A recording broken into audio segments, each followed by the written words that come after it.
Good day. Welcome back to my channel.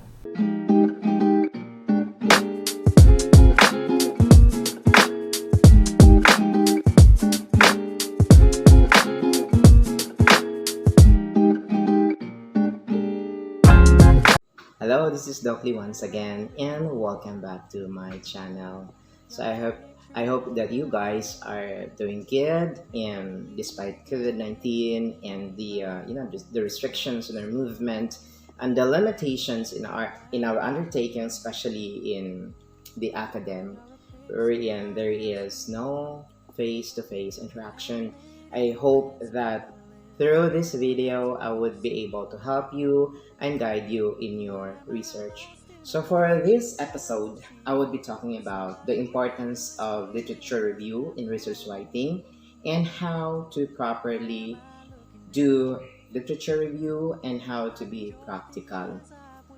So literature review is really very relevant and significant in research. And this is the part wherein the major issue on plagiarism would exist. So this is a very crucial part. That is why you have to exercise precautions so that you would not be, so that you would not be grilled during your presentation and you would not experience any legal actions with regards to your research. So literature review is definitely a research on research. So if you find the idea rather peculiar, why is literature review a research on research, then join me guys as I would discuss how or the importance of literature review in research writing. So what is a literature review? So definitely a literature review is a study, or more accurately, a survey involving scholarly material with the aim to discuss published information about a specific topic or research question. Therefore, to write a literature review, it is compulsory that you are a real expert on the object or the subject of your study. The results and findings will be published and made available in the public. That is why it is important that you would be accurate with your literature review. So the question now is, what is really the relevance or the importance of literature review in research? Okay, so I will discuss it one by one and I hope that you would follow me. First is, a literature review provides foundation of knowledge on topic. Okay, so it serves as the anchor of your research. It provides varied information from experts and scholars on the topic of your research. Then second, it identifies areas of prior scholarship to prevent duplication and give credit to other researchers. Okay, so the literature review provides you with information about your topic. So you would try not to duplicate the focus of your research, because that area of your investigation is well researched already and there are established facts or information gathered that are already relevant to the field of your study. That's why you have to give credit. So if you are using the results of the investigation of previous researchers and scholars of your field, so don't forget to give credit to the sources of those information or give credit to the researchers. And next is to identify inconsistencies. So you reviewed already the work of previous researchers, of other scholars, and then you look into the gaps in research. So in other words, ano ang kulang doon sa research or conflicts in previous studies, and thereby opening questions left from other researchers. So you would try to identify inconsistencies or gaps, and this is where you would enter. So this is where your research would focus, the inconsistencies that you discovered from the work of other researchers. And then next is identify need for additional research. So the literature review justify the need to conduct your own research because you found out in your intensive and extensive research of previous researches that there are inconsistencies, that there is a need for additional research. And it also identifies relationship of works in context of its contribution to the topic and to other works. So you would like to connect, you would like possibly continue a research that is left hanging. Para bang you discover that there is a need to continue the research, and you can actually discover this part in the recommendation of the research, the previous research. No? So there are researchers that would recommend for further study and focus on a particular area of the investigation that was left behind or that was left hanging. So it is found on the last part of the research. And then lastly, literature review. Place your own research within the context of existing literature, making a case for why further study is needed. Okay? So, you put your research in the context of existing literature. Baka kasi masyadong napalayo yung research mo. Wala kang mapaghuhugutan doon sa gagawin mong research. So, your generally literature review would anchor your research on established theories, on established laws, and on established researches. It is where it serves as the basis of conducting your research. Okay? So the term primary source is used broadly to embody all sources that are original. So primary sources provide first-hand information that is closest to this object of this study. So primary sources vary by discipline. So in the natural and social sciences, original reports of research found in the academic journals detailing the methodology used in research, the in-depth descriptions and discussions of the findings are considered primary sources of information. Other commonly examples of primary sources include speeches, be it recorded or the printed, letters, diaries, autobiographies, interviews, official reports, like for instance, the laws, the Republic Acts, presidential decrees, department orders, memorandum or memoranda, then court records, artifacts, photographs, and drawings. So those are sources of primary information. Then the secondary sources is also a source that provides non-original or second-hand data information. So as much as possible, if you can access primary source, then it is more preferred. But given the limitations, accepting limitations may also result to the use of secondary sources. So secondary sources are written about primary sources. So they are taken from the primary sources. Okay? Then research summaries reported in textbooks, magazines, and newspapers are considered secondary sources. So why textbooks, magazines, and newspapers are sources of secondary information? Because research works expectedly must be published in scholarly journal. So if those researches are published in textbooks, magazines, and newspapers, then they are considered secondary sources. They typically provide global descriptions of results with few details on methodology.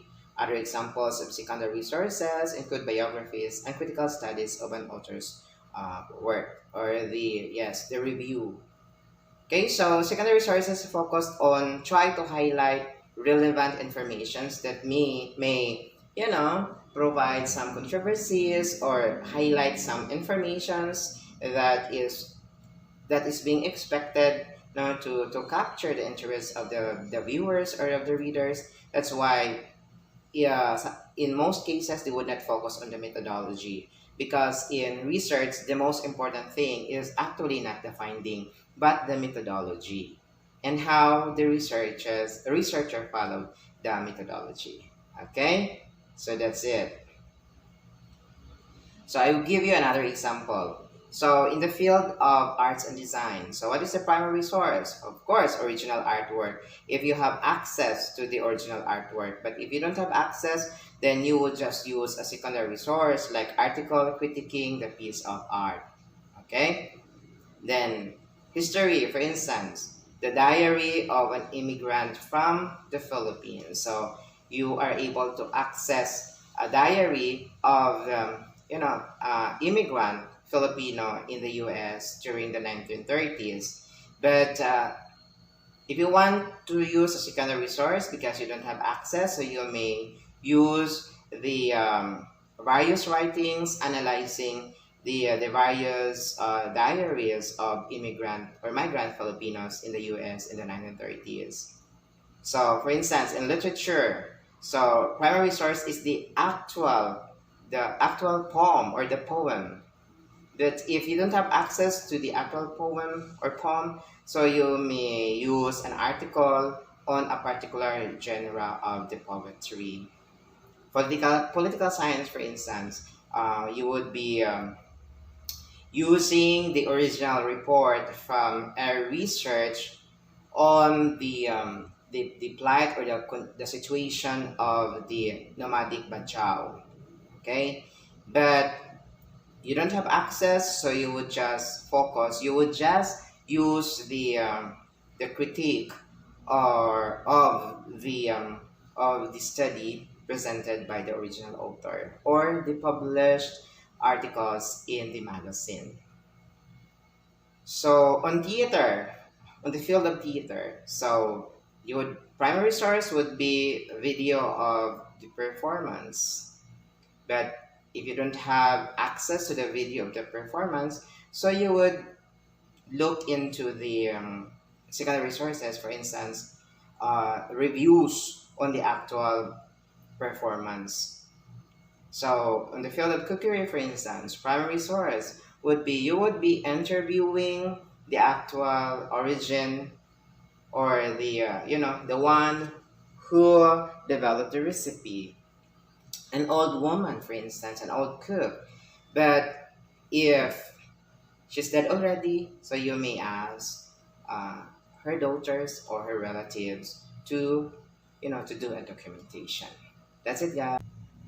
So I would continue, guys. So writing a literature review requires not only expertise but also organization.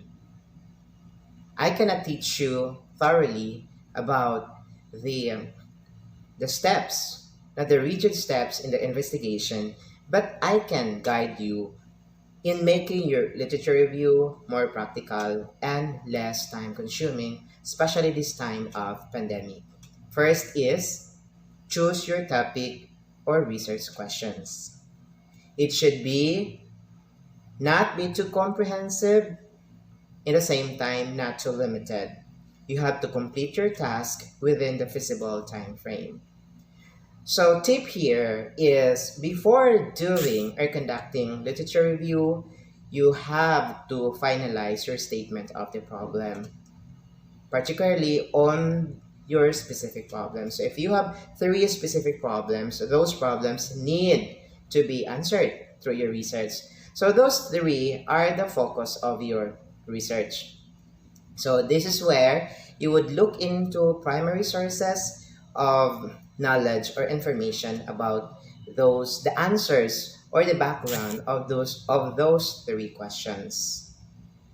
Then second is set the scope, meaning you have to define boundaries concerning the number of sources, time frame to be covered, and geographical area.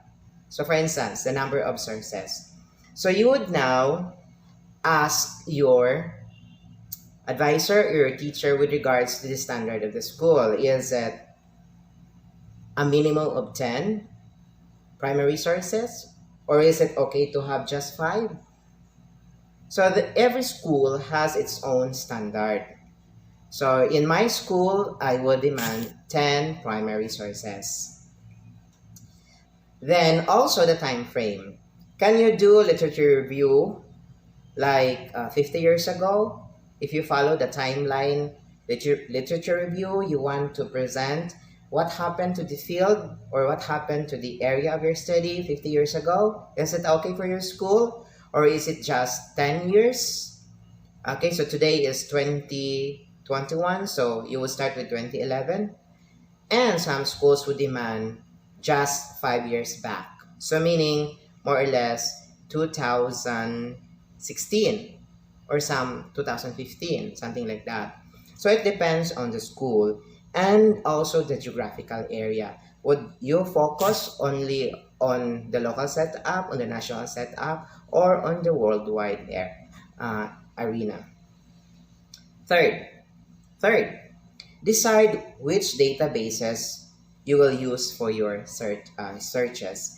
In order to search the best viable sources for your literature review, use highly regarded comprehensive databases to get a big picture of the literature review related to your topic. So the safest here is the Google Scholar or the Google Scholar. So in the Google Scholar, or in some universities and few schools, secondary schools, they have access to big colleges and research organizations. They have tie-up.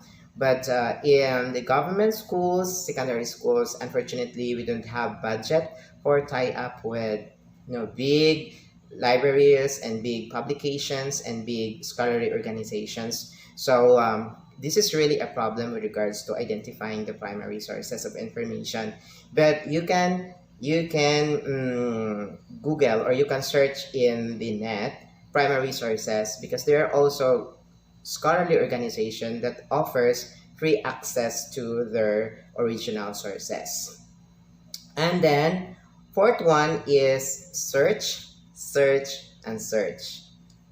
Okay? In other words, when you start navigating the process of the investigation, it is critical that you keep track of all the sources. So actually, I have a personal practice. Like every time I am into reading now possible sources of information, I have my index cards. Okay, so this is my personal tip. I have my index cards, and beforehand I would write there the basic information that yes, like name of the author, title of the book or the publication, then place and year it was published, and the major points. And I would also write focus there. Is it a review on methodology? Is the focus on the findings? Is the focus on the use of statistics, or is the focus on the conclusions and recommendations? So after that, if I have like 50 index cards, I would arrange the index cards based on the focus of the research. Like I would write there, this is for the rationale. This is for the review of written literature. This is for the review on methodology. So I have an easy time typing, encoding the sources of my the information, and cite the sources of my information, because I have a personal way. Okay, so you may also use your personal way of doing the recording of the information that you gathered. But again, I would reiterate that in doing literature review, it involves search, and search. So this is why you have to be very careful and very, very vigilant with your index cards, because when the problem would arise that after doing the research, you realize that you're not able to cite the sources of the information, and in your actual defense, your there was a major recommendation on changing your literature part. Okay? So careful tayo doon. Kailangan talaga nating itago ng mabuti yung mga sources of information natin. And then the last part is when the most important thing is when doing review. So the review all the literature, appraising carefully its content. So you have to do critical analysis with regards to the authenticity and by doing verification of the content. So after reading the study's abstract, you have to pay attention to the rest of the content of the articles that you consider very relevant. You have to identify methodologies, the most important questions they address, and if they are well designed and executed, and if they are cited enough. So if you find that the information is not so, it's not so accurate, then reject it and look for another source. Okay, so do not just simply copy. The common and the major mistakes among students is if if the source mentioned one of the variables being investigated, then they will just simply copy it without even looking into the authenticity and the relevance of the information in connection to the research. No? So, para bang dugtong lang ng dugtong. Walang coherence, walang continuity. So, you have to do critical analysis on the authenticity and the relevance of that information to your research. Okay? Okay, so here we are now on the actual writing of the literature review report. Okay, so after you have gathered all the desired information that you would like to include in your literature review part, or other schools have it as review of in my school we're using review of literature, but other schools they have what, theoretical background or review on related studies, so it depends. Okay, but generally they are called as literature review. So how am I doing my literature review report? Okay, so of course you have to make a design. So the design means the arrangement of the information that you would like to include in your literature review. So after setting the parameter, after actual conduct of the research on the literature background of my studies, so the next part there is writing the report. Okay, so I usually start with presenting the relevant theories of my study, and there is something that I would like to highlight. So when you are presenting the related literature, your main theory, do not just simply write contrasting theories. Okay, or do not just simply include theories because they are relevant to your study, but include a theory because it supports your study. This is where you start your study, because according to this research, the use of particular gadget, okay, so do not contradict, do not include many theories for the purpose of inclusion, but you include the theory or the theories because they are relevant and it is supportive of your research. Wag lang basta-basta. So I have my theories there. So next is pertinent laws. Okay? So sir, is it mandatory to have pertinent law? Yes. Because all areas of life may batas yan. There is law. So ano yung safest? The most accurate really is our Republic Act. But you may also include United Nations Charter or United Nations policies. You may also include the Constitution, the Philippine Constitution, or the Constitution of the country where your research was conducted. You may have presidential decrees, of course, Republic Act. Now, how about bills? Now, yung mga bills kasi, they are not yet applicable because they are still on the process. So, they are not relevant. Okay? So you may have department orders, you may have department memorandums, you may have provincial ordinances, even municipal and barangay ordinances if your research is very localized and contextualized. Then after the pertinent laws is a discussion on the scholarly, from scholarly books and scholarly researches. So you have to select the most recent and the highly valued sources of information, yung mga established authors and established researchers. So there you may focus on the findings. Usually I would start with I would start my review on pertinent sources of information in relation to the variables of my study. Nakalimutan ko. It is very important that you have to establish the variables of your study. Kasi yung mga variables ng study mo, yun yung bigyan mo ng focus sa literature review mo. Okay? So, importante yun. Munti ko nang nakalimutan. So, I will discuss the variables of my study by starting with published researches. Anong sabi ng doctor na to or ng expert na to with regards to the variable na included sa study ko? Okay? So I may focus on the review of the methodology of his research, followed by presentation of the respondents in the locale, and then major findings, conclusions, and recommendations.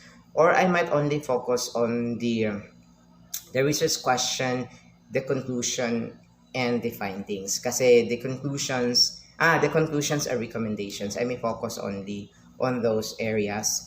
And then after that is,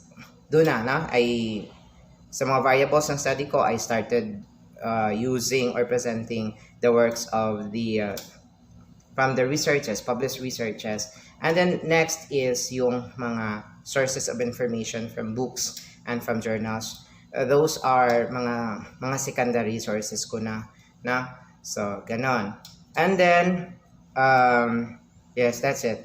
But if your research is not on the humanities, if your research is on the TVL or mga hard sciences, iba din yung style nila. They have different style of literature review. So, usually, like for instance, sa TVL, wala naman kasing, maybe may konti na areas na merong mga say theories, pero kung wala, models na lang. Now you may present a model. Halimbawa, gagawa ka ng isang electrical design, so may mga previous models na doon. Or if you want to develop chips out of a native root crop, so you may use the models, the established procedure paggawa ng potato chips or ng banana chips or OB chips, for instance. Halimbawa, if that root crop is not yet, investigated with regards to the possibility of producing chips, so you may use the established models from other root crops. Okay? So, mga ganon. So, before I would end, I would just like to emphasize that in doing literature review, plagiarism is very common. Not just among, senior high school students, but even students and experts in the field. So, it is very important, guys, na walang problema kung nangungopia ka ng mga information, ng mga result ng mga study, as long as they are properly cited, they are properly cited. So, you should mention the name and include it in your references. Okay? Don't forget, research is not a punishment. Research is not a burden. Sir, parang kalbaryo tong research na to. Now, change that research is more mental. Change that perspective that research is difficult. Okay? Enjoy research, guys. And please, don't forget to subscribe to my channel, and if you have some queries, simply write a message in the message section, and also reach me out in my Facebook and in my email. Bye, guys.